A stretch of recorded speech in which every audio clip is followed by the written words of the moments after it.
Jarvan wants to set up. So the superior blind pick, and even though we've seen Gragas fall out of favor as a flex pick in the top lane, Let Me still plays it. Exactly. And MLXG at the same time, you know, he's got the carrot on the rope there. He sees the Elise, and he's like, oh, I could. But at the same time, Gragas is just a little bit too strong right now. And what we're trying to achieve. Tristana and Cho'Gath, though, from EDG, so another takeaway. And this is a team that can pick themselves Jarvan. Pulse, they have permission if they choose. Already a lot of protection. I've talked about before how Cho, you know, playing front to back in a 5v5 can fill a lot of the responsibility that Cassiopeia brings, because it's so hard to get back onto the Tristana. If she's sitting there, she's holding Cho'Gath's hand, he's got the massive silence, he has the massive model, he's got the slow and the Vorpal spikes, he just automatically makes the backline safe.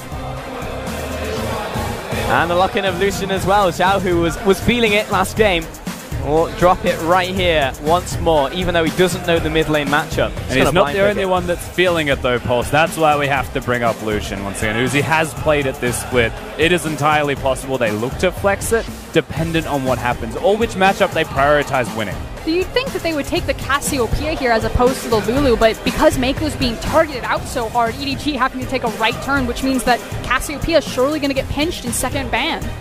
Oh, Lulu. So coming in with another Ardent Sensor user that isn't Taric. Feels good, man. It'll be alongside the Tristana. So again, just trying to get Iboy rolling and see if he can be the down threat that EDG desperately need in this series. Yeah, I'm okay with the Lulu pick here. I like it. It's a change from Mako, a style change from him specifically, and I feel like empowering Iboy is the name of the game already from them, so I am curious to see where the rest of the team composition does go, and whether it's just a Sejuani for Clearlove this time around, and just a big tank to soak. Possibility. Clearlove was talking about his Sejuani back in the package as we were coming into this game. Right now, I believe it's the second most played jungler. Yeah, behind Kha'Zix, which has just been banned out from RNG. It's right behind Rek'Sai. He's played 1 game more Rek'Sai than his Sejuani. On the opposite side, Camille banned away, and now looking towards EDG's final ban. Will it be Shen against Let Me? So they're expecting this Gragas to go jungle, which obviously makes a lot of sense. And Sejuani. So there you go then. Yeah. And maybe the prophecy was true from the pre-game. Just pick Rek'Sai and follow him around. We might actually have to see that. There are other options though. This is one of them. Seemed a bit hesitant though. It is an option. It is. I wasn't wrong. I mean, it's been locked in, so it's just a confirmation now. Jarvan for EDG once again. It feels a bit better in this composition though, because it's not just Clearlove as your primary engage tool. Naturally, he's going to be flying in there, but now Mouse has a lot more power in his back pocket. Except for that, that's going to hurt. Ooh. Yeah, picked top lane into the Cho'Gath. We've seen this from the Shy a few times. And we know that Kennen has a grand time. It does usually indicate that it's an AD Kennen though. Yep. And it has been locked in as well. So, yeah, that should be an AD Kennen actually. Taking a page out of Fnatic's book. Blade of the Ruined King. Build all the health you want, Mouse. Hang on. He's done it again. I almost thought it was going to be the Vayne. I was like, come on, set match point for RNG. Give me the Vayne. Man, and it's Ezreal. We have so many auto attackers in this game. Ezreal comes out, Lucian in the mid lane, Kennen in the top lane. RNG just going all for those AD carries. Yeah, even Gragas auto attacks for the side of RNG. It's all going to work really nicely with Braum, and it rounds out the team composition to come together and be quite strong as EDG have finished their own. And up against it, Scout will choose LeBlanc as his champion of choice into this mid lane here. So we're going to get scrappy and we're going to start playing these side lanes. Both of these champions, Lucian and LeBlanc, can be an absolute terror if they find the advantage and take it towards the side lane. Now, historically, that's where RNG like to play their game. That's where their style has been. But this series, they've changed it up. They've looked for the superior 5v5, and they've torn EDG apart doing so. Yes, they have. We've got these compositions once again. And how are we feeling about the EDG draft? Because that's actually not something that we've necessarily criticized in a vacuum. But then when we've got into game, we've seen the execution. That's when it starts to fall apart. Yeah, the draft itself is still perfectly fine. Lulu Tristana is a good 2v2 duo, good lane pressure in particular. They should be able to push very hard. When they're against an Ezreal, doesn't even matter what the support is in that respect, they'll probably win the 2v2 lane. They'll have pressure, they'll have control. This means Clearlove on his Jarvan can look towards the bottom side of the Rift if he wants and prevent MLXG from ganking. But now there's a Kennen to deal with on the top side. The Cho'Gath, whilst a good champion in his own right has to deal with. Suddenly, Clearlove's very torn as to where he needs to pressure, and we know MLXG likes to pressure mid lane for the Lucian to get it going. So a lot of discovery to be decided. EDG's draft is fine. It's more about that execution. Yeah, I think we're going to double down on the mid lane. I feel like this is going to be Clearlove and Scout teaming up, unlocking that heavy mobility LeBlanc, and then getting her bot lane. So we'll see. Maybe he throws Mouse a bone, but I feel like this Cho'Gath is about to be left to his own devices. Yeah, I do feel like we really have to track those jungles in the early game. Like, it's just crazy to me that Clearlove has played more Jarvan in this series than he has in the entire summer split. Like, let that one sink in. Like, they just suddenly feel like Jarvan is the champion for them. And here's the thing, Clearlove has veteran status. He has a very powerful voice in the team, so if it's him making the decision saying, I feel confident enough on this champion, I mean, we can sit here and say, get off the Jarvan all we want, but ultimately, he's the guy on the seat. And he is engaging for them when he plays the Jarvan, which helps a lot when you're a shot caller for the team. So that's good for EDG when you contrast that RNG's team composition, 3 auto attackers, as you mentioned, with a Braum, but also namely a Gragas with a Braum for disengage, but they both double up as engage tools. And it's a difficult to execute composition from RNG. They've already proven that they can execute hard comps. Well, perhaps the final time tonight. We are about to head onto the Rift. The crowd behind RNG, because they are at match point as we head onto the Rift between RNG and EDG. And this game, if Uzi picks it up, could not be sweeter. Not only does he get his first domestic title, this would be his 200th win as well on top of that. And Uzi can taste it, as there you go. You've got multiple Stoneborn pack users on top of the fervor of a battle. And Letme has Thunderlords and has ability power in his runes, so perhaps it isn't going to be the AD cannon that we like to see from the Shy, and perhaps we're all corrupted because it's just the Shy that's the only one that plays it in our league. But there's a very real chance that he does go towards the AP cannon, even with that Doran's Blade as the starting item. Oh, I would love to cast some AP cannon, because we just don't get that in the LPL. We had one AP cannon, a single one, and he fed relentlessly. I remember. So, it was Sunin Gaming, to be fair. I was going to say, Marn left our league. Yep. Well, in his wake, we have a challenger team. So close and so far, Marn. Well, let's see. Let's see if it is that build in the end. Because naturally, even if it is an AP cannon, we won't know until a bit longer. Since 2 minutes in, they've decided to start their chance again. That's how into it the crowd is.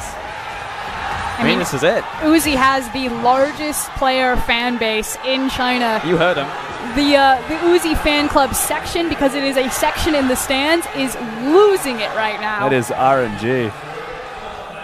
Yep. And that section is right next to us. So if you stop being able to hear us during the cast, then you know why. And we all know why they're cheering so loudly. It goes without saying, doesn't it? As so far, as we said we're going to watch where the jungle pathing begins, it was blue buffs apiece, as red buff is also secured by Clearlove.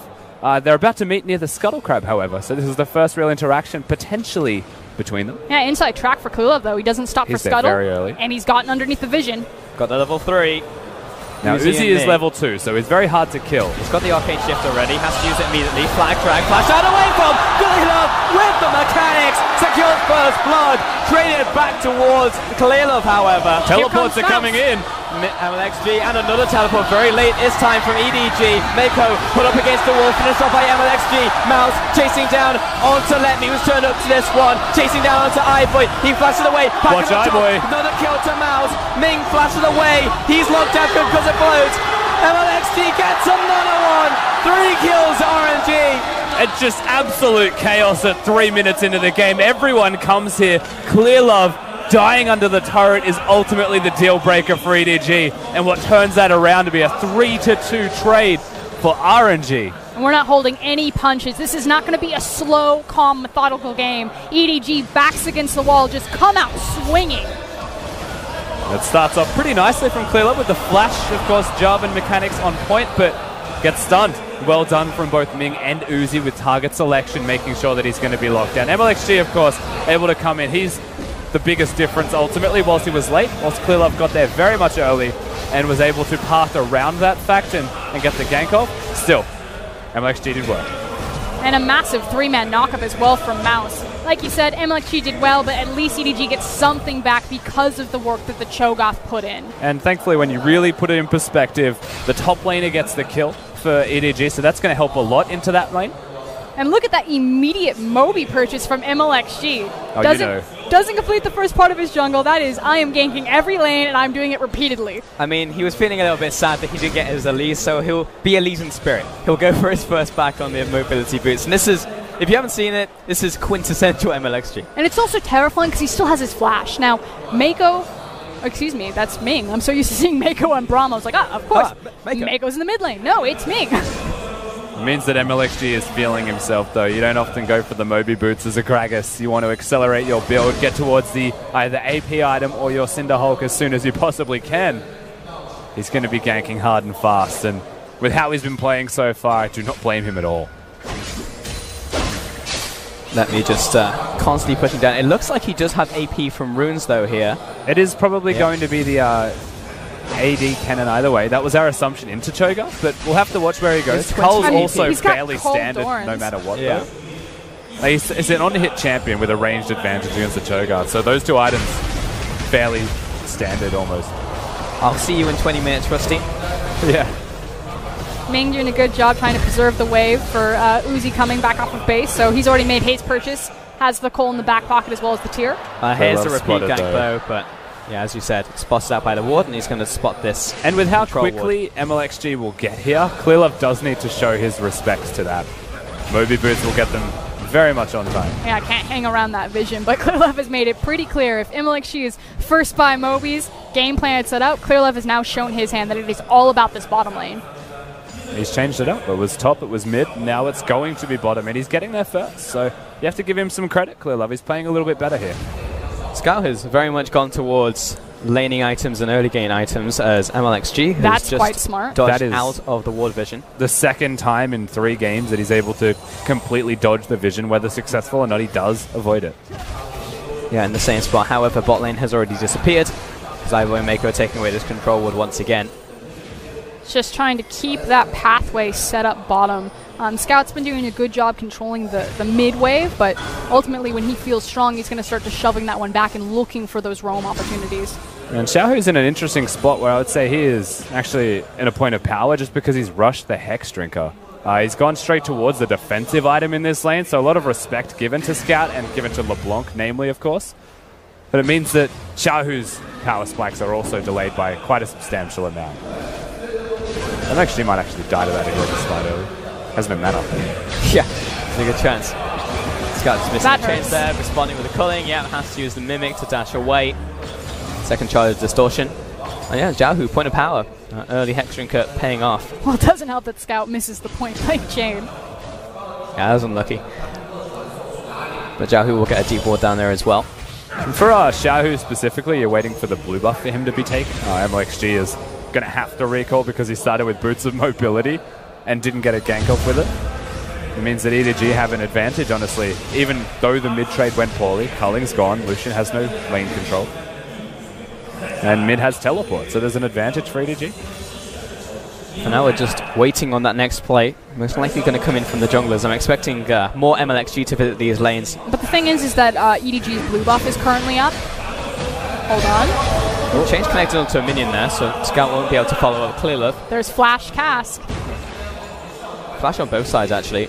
But yeah, these blue buffs would really like to be donated over to their mid laners. But the issue is that Scout lost a lot of his health, and it's inside track as well as bot control for RNG. Iboy not going to get stunned up there, but in the end, just trading back and forth. That one kill over to Iboy is what separates him and Uzi right now. Yeah, Clearlove revealed himself by going mid lane, and MLXG's immediate response as well. We're going to your buff because we know exactly where you are. Assumed that Clearlove was going to trade as Xiaohu was waiting on the go-ahead. It wasn't safe.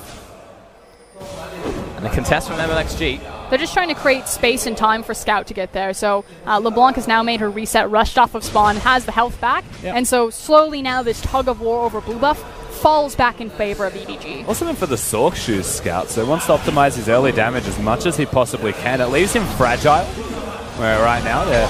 Nice sidestep from the ultimate there from MLXG. He's hitting those ones. Yeah, turning up when it counts. So yeah, ultimate down from the Gragas. Will open up a bit of space for EDG. And those mobility boots, while he's got those 2 initial kills, hasn't turned into too much since then. Slowed him down effectively in his power, hilariously for mobility boots. Yeah. I would have liked the Balmy Cinder, not going to lie to you. Rush that one as soon as you can, perhaps. Maybe even just the trackers, have the wards out and set some control up. But nonetheless, it's not a detriment because he has the 2 kills. You'd still say that they're a valuable pickup. Yeah, I mean, to be fair, when he gets these mobility boots so early, he does actually make more plays happen off it. So this is actually one of the rare occurrences where EDG were able to stop it right there. I'm looking towards iBoy and Maker as they make their way towards the top lane now. But they were pinged out from RNG, so RNG know exactly what's going to happen here. It's why Letme is playing so cautious right now. Look up Lance, but even though Mouse expected that one to land as he doubles back. And EDG have this 1 minion. Exactly, yeah. 1 caster minion. It's not that Uzi has more minions. He's not going to have Ming nearby until the next wave either, unless he just, you know what, he's going to have Ming nearby. There you go. And they're going to try and, effectively, it's a race, but it's a race that RNG know they'll lose. Oh, instant engage though from RNG. That's so much damage with a slicing maelstrom. Ultimate used as well, the cutting coming in. Mako locked in place, but RNG don't solidify the kill. In comes Scout. He wants to assassinate. Drops onto Letme. Gets that kill. He's crazy. He just don't. Scout does not care. The teleport was sick, and RNG, even starting off with that combo, nowhere near enough damage, but they do get the structure. And so ultimately, I still think RNG come out ahead. Yeah, the tempo advantage there, and the fact of the matter was is that they were on blue buff. Xiaohu and MLXG were passing over the blue buff. EDG lost track about when that timer was up, and lost track of the fact that Lucian and Gragas were topside. Or just expected them to be doing the blue buff, not immediately engaging. So yeah, maybe the timing was way off. Of course, we get to see this again. It was great, but they're hovering the wall to ward. That's the only reason that they get comboed like this, and absolutely taken apart. Now, it wasn't the kill. The fact that Mako survives means that they can't continue further. And then Scout is just an absolute man. Look at him. Flash, distortion, sigil, into dead. You've got to love it. That's what I call true combo right there. Good stuff. So salvage a kill, get the tower. Will be Dragon going over to RNG, however. Unfortunately, it is just a Cloud Dragon. Table scraps comparatively to the battle that we're going to see over these mid towers as well as the Rift Herald, since all of our outers have gone down. Well, we've traded outers. Also got a cool interaction that you won't often see between the Lucian and LeBlanc, where ever since LeBlanc's change on Distortion, being locked for point 2, Lucian can always hit the Q, especially as he levels up and the Q is quicker. So early game, there might be a chance LeBlanc outplays it by walking and dodging, but as the game progresses, you ever distort forwards, the Q's hitting. Will be something in the back of his head for sure. And iBoy and Mako have turned over to the mid lane. This is their lane now. He's pushing this one out. Uzi is in the top lane, farming by himself. Herald is still going to be an objective that both teams are looking towards. Need to respect that. Yeah. Contesting over this control ward, so RNG will get that one. Big thing is that Mako doesn't have his flash, so he is a pretty viable target here. In fact, MLXG knows that. A whole lot of waiting, but at a moment's notice, we've seen it multiple times, RNG will just pull the trigger.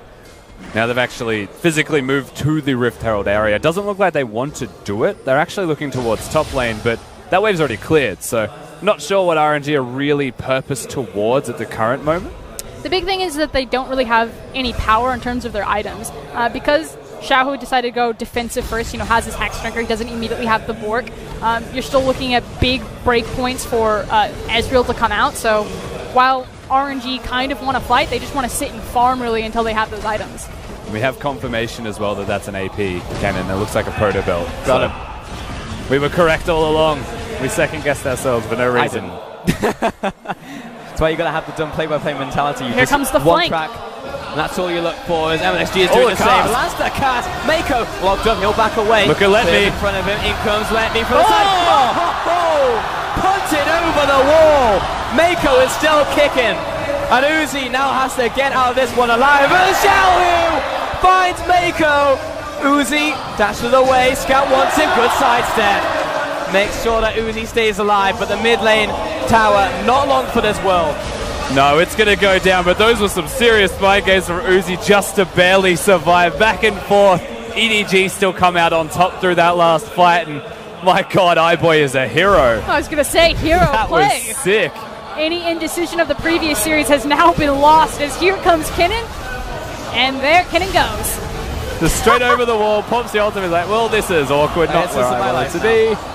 Mako will eventually go down, so credit to Xiaohu for finding that at all, but Uzi also able to sidestep back and forth, left, right, up, down. Good night, sleep tight. And a lot of that assassination from Xiaohu was empowered by so many control wards from RNG. Scout couldn't see the Lucian standing in the brush and allowed him to get underneath him to tag Mako. Yeah.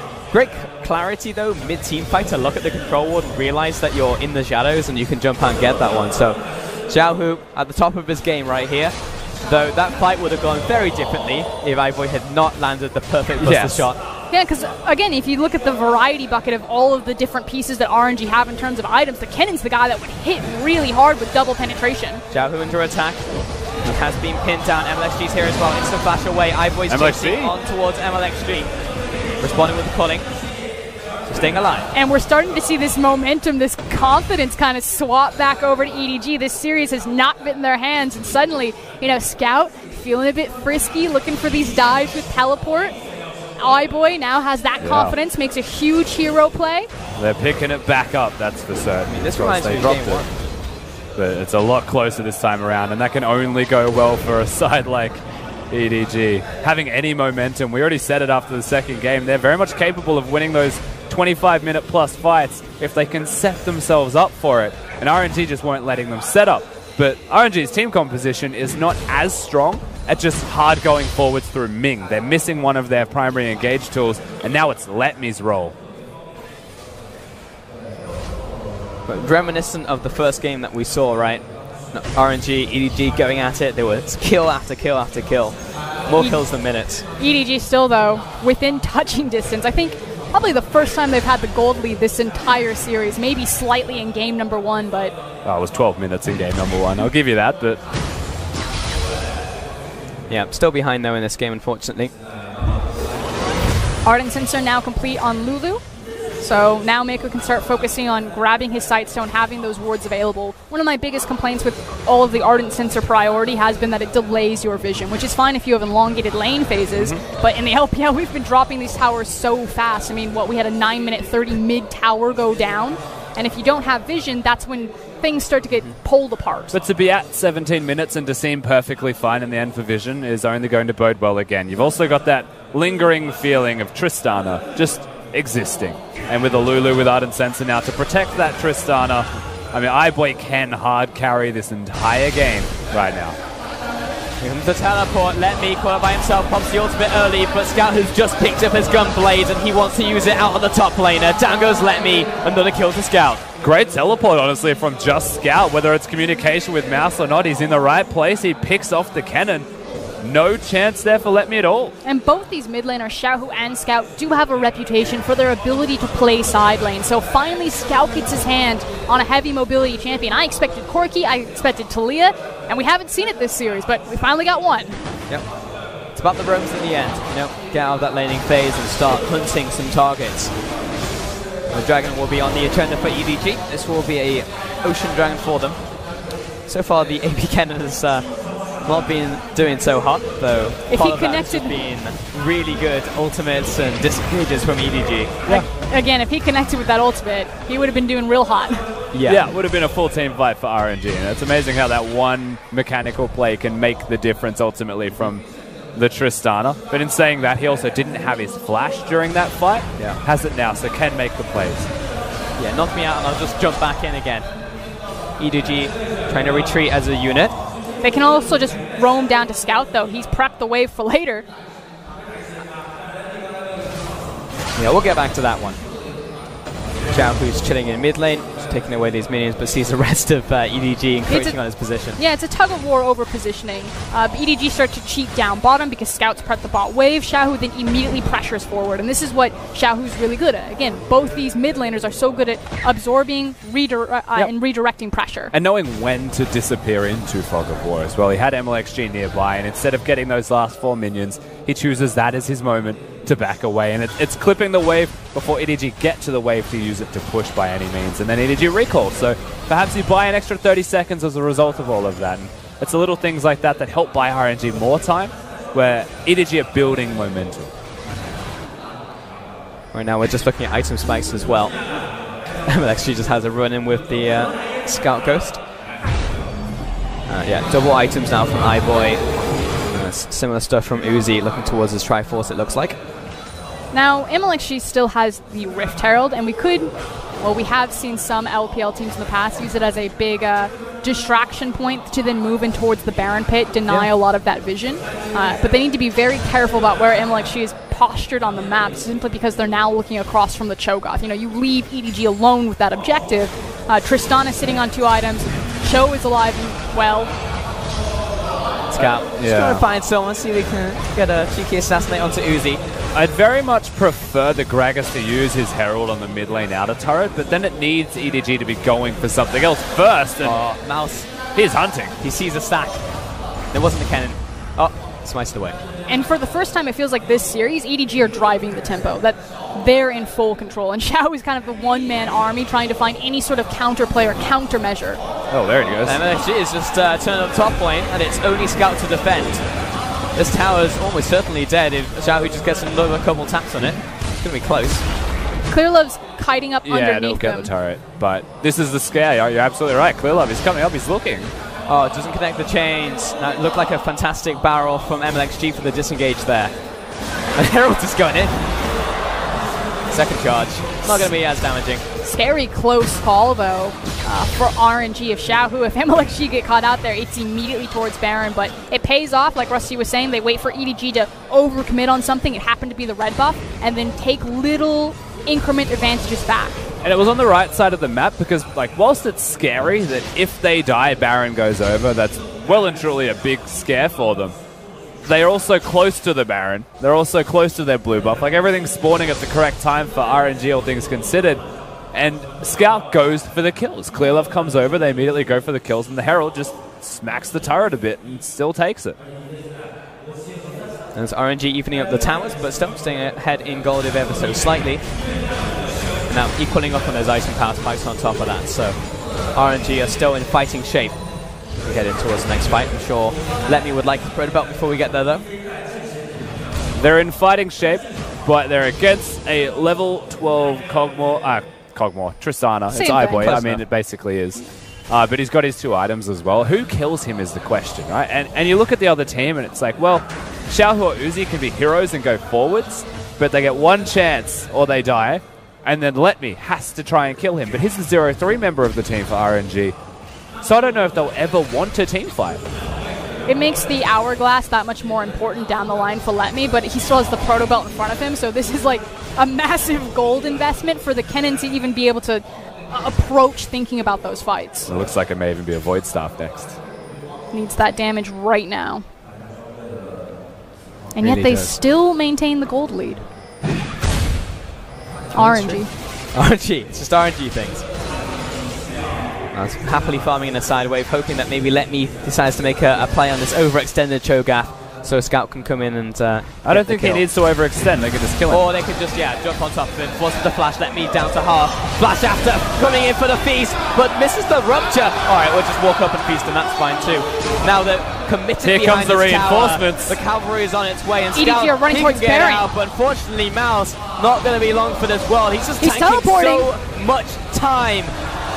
And Scout will make the cross-map play here. Who is actually at Baron to It's contest? just Xiaohu.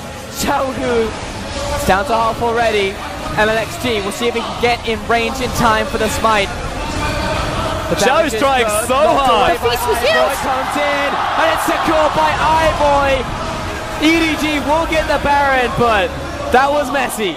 That was terrifying. Clearlove still has his smite, so didn't even use it. Mouse used the feast bottom, so they didn't have the Cho'Gath secure. That was within a hair.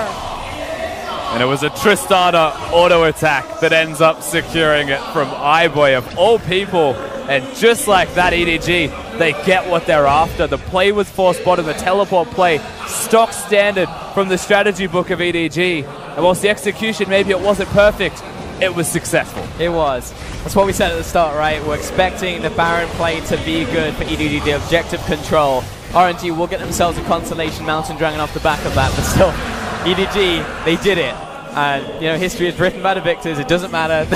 Those spikes went down, and iBoy somehow managed to pick it up, because now they're able to ram it down the mid lane and start picking up some objectives. And finally, they have the gold lead, so 42 on the board for EDG. It's been a long time coming, but new wind back underneath their sails. 3 items apiece as well for the Tristana, who's pretty close to beyond killing as Lulu continues to support him further. Mako's just going to put in work and be his best friend. Jarvan, actually just an ult bot to protect him, and Mouse and Scout free to do whatever they want. Xiaohu and Uzi are going to have to go absolutely Super Saiyan if they want to turn this game around. I mean, we're looking very much at the short term right now, the small picture, but EDG need to reverse sweep RNG. That is what they need to do if they want the finals. And it could start here with this Baron buff as they move towards the bottom lane, disengage from MLXG. Means the keg is gone, whilst the disengage is okay. I don't know if it buys them enough time. No, that one minion stayed alive at the back. Just allowed EDG to just hammer that one home with iBoy at the helm. Still a bit clumsy in terms of the tower aggro execution. You know, iBoy grabbing it first before, okay, clear left, get in front of me, there you go. And amusingly, it was also a cannon that MLXG cast towards the turret range that also helped them secure it, of all things. EDG are just strangling RNG of every objective they have as he gets a nice bit of damage down onto Scout, but that's all he will get for now. Still doing a sizable amount of damage on this Ezreal pick. Yeah. Like, it looks like EDG's game to lose and their composition scales so well, but I'm not ready to count RNG out yet because of the damage that Lucian and Ezreal are able to output. Always got to respect the AD carries, and plus at the same time you have an AP cannon. Like we all remember, like the Smed plays when he just comes in, kills an entire team by himself. There's still the potential for RNG here with Let Me. Look at those items. Let Me has been sitting on that same collection forever now. Hey, there he goes. There you go, Void Staff. That's big. It means that he will be able to team fight a bit better, and also just because Mouse is running at him all the time, it'll help get through Mouse's health bar alongside that Leandri's Torment. Didn't go towards the completed Proto Belt, didn't go towards the Zonias, prioritized his damage, acknowledges that that's what he has to do. He has to stun them and flash on top of them and actually do damage when he does that. If they don't kill iBoy, they lose the team fight, and he has to be a part of that. Yeah, and so more magic is just being picked up on the other side by Clearlove and Mouse, so they're just also competing in this arms race. Taking out the crab now. Next dragon will be the mountain, so EDG would like that one not to go away from them. Because if EDG just randomly go for their own Baron sneak or look to rush it down, and they just suddenly lose Baron and they lose a bunch of structures, so it's important for them to keep control over. I mean, RNG effectively survived the Baron push. All of their inhibs and the towers are all intact. Yeah, now they're starting to look forwards, but Clearlove finds it. We've also got Blade of the Ruined King done for Uzi, and now going to join Xiaohu and having 2 shredders. The Void Staff also, as we mentioned before, so realistically, they will shred tanks. They have the tools. And as EDG are pushing forward to siege into these inhib towers, it does leave them exposed for a possible cannon flank. iBoy has to be careful though. Not quite SMLZ right here. Which is why it's been so important that EDG have moved into the jungle, have cleaned out all of those wards. There's pretty much nothing for Kennen to grab hold of with a teleport. Uzi, maybe he does, but that when they connect, so much damage. There's no lifesteal yet for iBoy either. He's close to it, probably 2,000 gold away. I mean, honestly, Mouse just needs to play goalkeeper right here and stop these from hitting home against iBoy. Just gradually poking away at this turret. Tristana fantastic in these situations, especially as he gets more levels. And poking away at more than just one lane. Scout mid lane, iBoy threatening with the group of 4 bottom. This is the correct lane assignments for EDG. They don't need to protect Scout, just protect iBoy. And they're set to go RNG. The onus is on them to make the play to kill iBoy, or their structures will start to go down. Such a difference from game 1 and game 2 here, but it's also EDG with a natural advantage, able to try and convert it.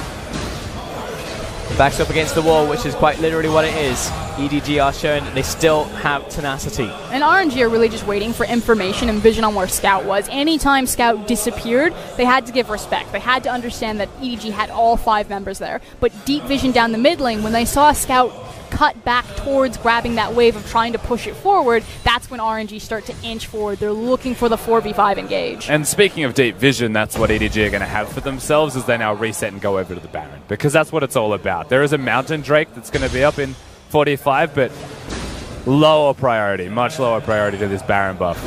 That's RNG's way back into the game. It's not fighting for a structure, it's fighting inside the confines of a pit. And now they get, you know, some respite there by grabbing the Scuttle Crab, so it gets a little bit better for RNG. It's pretty much just a waiting game. Trying to get as much farm as possible, maybe even get one buy-off before this one starts, especially for Xiaohu, since he's completely out of mana, so he would like to go back before that. Yep. Still, all eyes for me are on Let Me, you know, trying to grab as much free gold as he possibly can. Yeah. And he's probably going to find himself, or at least he will assume that, there will be a LeBlanc and a Cho'Gath on top of him. So at no moment does he feel comfortable farming unless there's vision down there. And that's the area of the map where RNG can't afford to place vision. They have to put it near Baron. EDG can spread their vision out thinly across the river because they also want this objective. And they'll get it. See, Letme's actually just pacing back and forth like he was thinking about going for the wave, but then realized that maybe there's just a LeBlanc there ready to kill him. Can't do it. Doesn't have eyes on Scout, but the Scout's now been spotted top. Yep. Now he can go back towards it if he wants. He just had that teleport and flash, which is an important thing, so it'll be harder for iBoy just to punt him out of the fight completely. But EDG have done the damage. They picked up the Mountain Dragon. They've now pushed bot and mid in, so they can start moving over into the pit. The Scuttle Crab's about to fall off and clearing out all of that vision. So EDG, they've got RNG in a sleeper hold, and RNG are starting to go down. It's just all waiting around this Baron area. RNG need to contest this. They need to try and get this Baron if they want to pull back this win. Yeah, have no choice but to stop that Baron from going down, or you know for a fact that the structures will fall within their base. And maybe this is a fight for it, and if the fight goes poorly, it could just be the entire game decided for EDG. But if they win that Baron fight, they're back to equal.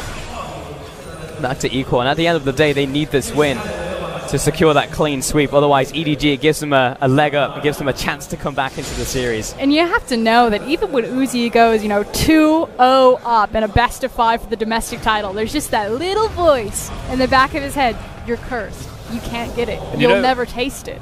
You know what is a concern for Uzi right now is that a 3-man sneak on the Baron's always a possibility, because Let Me cannot hold this 1v2. If he ever overextends, he is dead. And EDG, if they don't have vision, like, they will do the Baron from inside the pit. Easy to split the resources. Setting the same mousetrap, though. McMaster's just sat here, waiting for Let Me, and he's got Scout alongside him, but they both have teleport, so they can potentially make this play. MLXG is already around the Baron, so starting this one off EDG, a little bit auspicious. They've now double committed. Both on the bottom tower. I mean, Let Me can't approach it by himself, and he got no one else to help him as well. Change does not connect from Scout. RNG are doing Baron. Clears over the wall. They've caught out Mako. They take him down. Uzi gets it. Teleport's cancelled. They're still going for the inhibitors. RNG back to Baron. They're playing a race on this one, and Clearlove still has a chance to take it. One over the wall. Teleport in from EDG. Let Me starts off. He knows the teleport's coming in. Redemption. He jumps over the wall. MLXG gets the steal. Look at iBoy. Stops the confirm for Clearlove. Let's go over the wall. Trying to get these kills. iBoy. He sees the reset.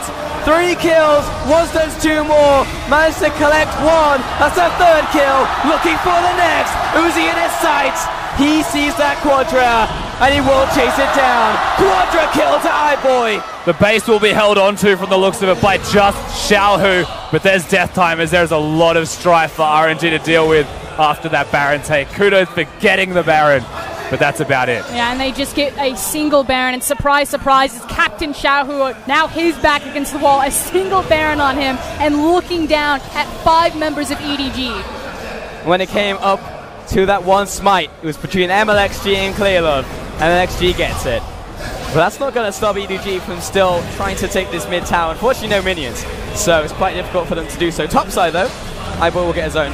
And it doesn't stop the tower from falling, but it definitely delays the damage that EDG could have done there. If they had gotten the Baron, that would have been the game ender. And this is going to wait in Clearlove's mind. Absolutely. So by not getting the smite, that's just the way that it has to play out. EDG still have the advantage, but a lot of this, again, the second teleport used as the Baron starts.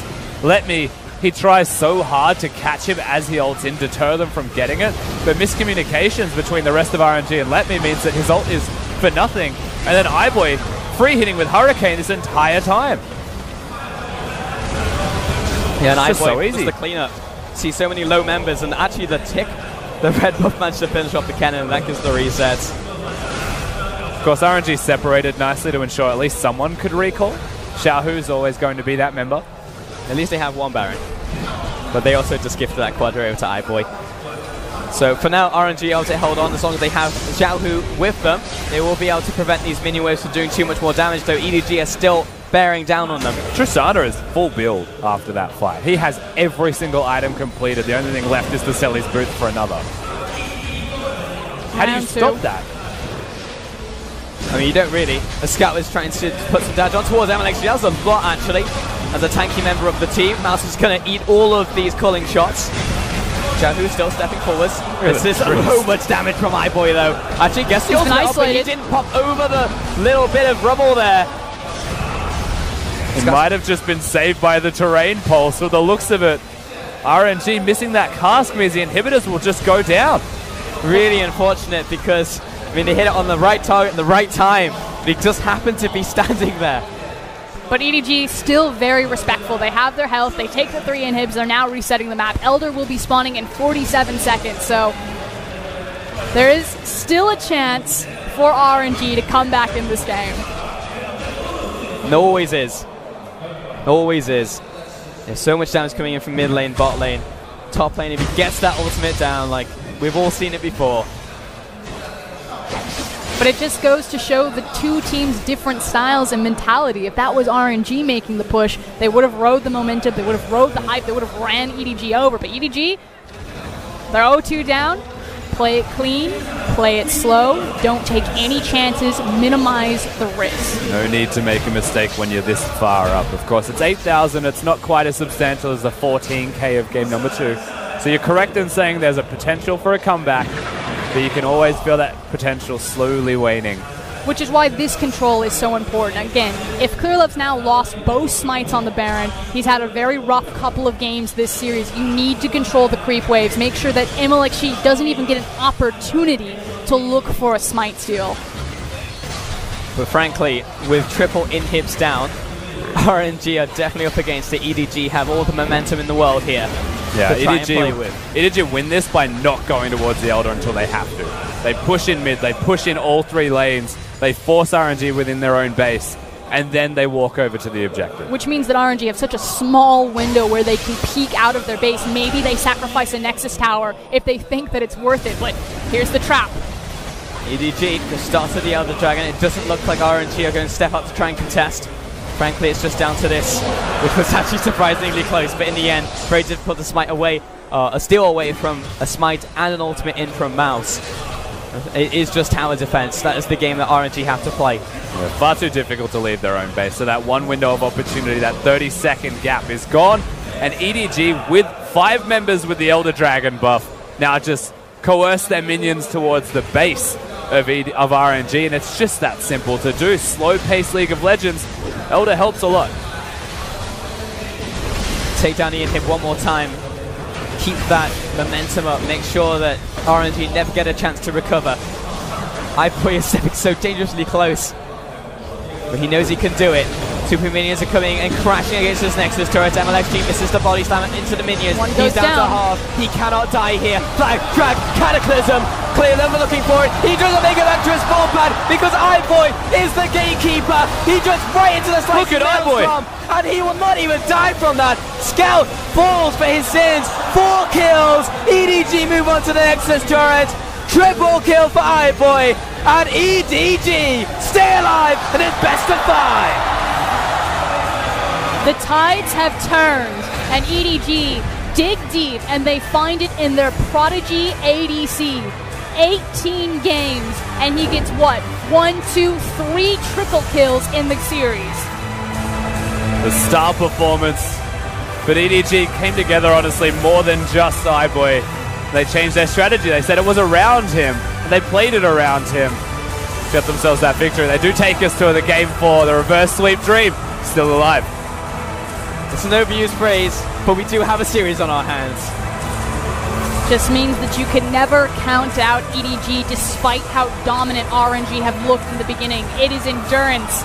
And now my eyes look towards Uzi. Does he start to feel the pressure? Does he still feel that he's got a little bit of leeway? You know, there's still that extra game advantage. Because EDG, you know, that was a very equal game for the longest time up until 21 minutes where EDG started to break it open. But I do want to talk mentality for a second because Uzi never gotten that title of the domestic league. And now it could happen again. Imagine if a reverse sweep happens from here for EDG. It's a possibility. Flashes. No, and it's also about Clear Love, you know, changing that momentum around. He continues, he stays true. I'm going to pick Jarvan. We feel that it's not working for Clear Love. He doesn't care about that. He goes to Jarvan in game number 3, and it's clean. You know, he's got those engages, he's cataclysming at the right time, and he's setting up his team for success, and that's what we expected from the veteran of the squad. Yeah, of course, where it's due, his performance between games 1, 2, and now in the 3rd, vastly different. He looked good. He looked sound. He changed the lanes he was getting. He changed the style with which he was playing on Summoner's Rift. But it's not just Clear Love that changed the style through this EDG victory. It's also Mako, who's now taken the back seat and has actually gone towards the Lulu. Still can control vision, but just needs to protect iBoy. Just needs to trust in his team. And suddenly they get that victory. Yeah, something has clicked, honestly. Like, looking at them play, it's all happening at the same time. When they make a call, they all commit to it, and they make the right calls, you know? Like, even though it was a very risky call around the Baron, they still executed on it, and they still got it in the end. And the reason why a lot of that execution did work, despite the fact that, you know, is a coin flip, is how they're setting up with Scout as well. You know, what else has changed? And it's the fact that they have a mobile mid laner. That Scout was roaming before, but it is so much easier when you're using double teleport, when you are on the likes of LeBlanc. We said it was going to be very volatile in terms of how Lucian and LeBlanc could impact those side lanes. Well, Scout got the upper hand. Scout got the upper hand, and we had a composition from RNG right here that was what looked like it could be, you know, triple AD carries. It ended up being an AP Kennen on the top side with a Lucian mid, and then the Ezreal again for Uzi. And it didn't get ahead, and then it never really came back to try and get ahead once more. Yeah, that was our first thought with the Kennen as well. We saw it in the Cho'Gath, and we're like, AD Kennen, we've seen it, we know it works because it can control Cho'Gath quite well, but it didn't even matter if he was AP, AD, even if he went tank, right? The problem that he was facing is that they had 2 teleports on EDG, and both were going to him. Yeah. And now he is a Kennen that has no counterplay to that besides not being there in the first place, but eventually it was his inhibitor, and he has to try and defend that, and he has to try and overexert himself for that, and ultimately EDG come out with inhibitors as a result of that, and the fact that they diversified that strategy. Yeah, Scout was unlocked in the mid lane, but he was also able to be unlocked and work with Mouse and have 2 teleports at the Baron. I mean, this is the thing. You look at that game, you cover the nameplates, and you see how it's played, and you say that's RNG. Like, stylistically, that's how RNG usually win their games. Surprise, it's EDG. And RNG are actually doing what EDG were successful at, which is playing the Baron gate. So, everything's gone topsy-turvy. Both these teams are maturing, and I still don't feel like we actually have a really strong best-of-5 meta setup. It feels like it's been about the Jarvan, but EDG seem to care about it way more than RNG. I mean, for me, I think iBoy just has to be the MVP, not only because of his absurd damage done, but when you see him in those team fights, the multiple triple kills he got, and the fact that in that crucial fight around Baron, that buster shot onto Kennen, you've got to talk about it. Yeah, honestly, I think that won the game. Like, RNG had momentum, the gold was equal, that would have given them the lead, and that's a very scary prospect to be against an AP Kennen that suddenly gets all of the gold, but one moment denied all of that and set EDG up to succeed. Yeah, pretty much, because imagine if the Kennen just goes back to base, has triple items, and he just keeps going in over and over again, and you have an entirely different game right there, Rusty. So, yeah, honestly, just props to iBoy because he is the rookie coming out here, and there's the MVP. Those stats. That's 53.4%. When was the last time you saw that, Pulse? I'll tell you, Deft. He was on EDG. Yep. I've seen those numbers from Doing Beep. He's a mid laner. I've seen some of those numbers from Uzi, but now it's iBoy, the guy facing him today in that AD carry role. And this is just a callback to historic EDG. This is what they were supposed to be good at. Again, the team fighting, the 80 carries. They have had absolute legends walk through their doors in the likes of Deft and the likes of Name. And now they get to sculpt this guy, iBoy. And what better place to do it than, I guess, the LPL final? Yeah, and I think, if anything, he's just exceeded expectations here today because he's 18 games in the summer split. No, not 18 series, 18 games. That's all he has to play. Yes, Uzi played 20, but it's Uzi. Like, at the end of the day, he has a massive career behind him. He's been to World, he's been internationally. Like, he has the stage experience to come here and perform. iBoy, on the other hand, has never been on a stage like this. Yeah, he exceeded expectations in different ways as well. Like, he didn't just come in game 1, blast Uzi, and everyone's like, no way, he's a superstar. It's 0-2 down. And that's when he manages to show up to play. When EDG need him the most is when he shows up. And that, to me, is a really big sign for him that EDG trust him, that they're able to do that when 0-2 down, and that he can be trusted and he can perform when the team sets him up to do so. Yeah, and it's not just, making those big plays, finding that key ultimate. It's the fact that, like you said, Mako took a backseat. He's been banned out very heavily this entire series. In fact, if there is a meta of this series so far, it's been ban Mako, and he looks towards the Lulu. He has the confidence. He gives the power to that rookie. Yeah, he managed to step up when he needed it most. And right now, we said it during game, but it has to be a reverse sweep from EDG, and they've taken the first step. The first step was the Baron when they took it, then he follows up with the push, and now they eventually took the game. But they need 2 more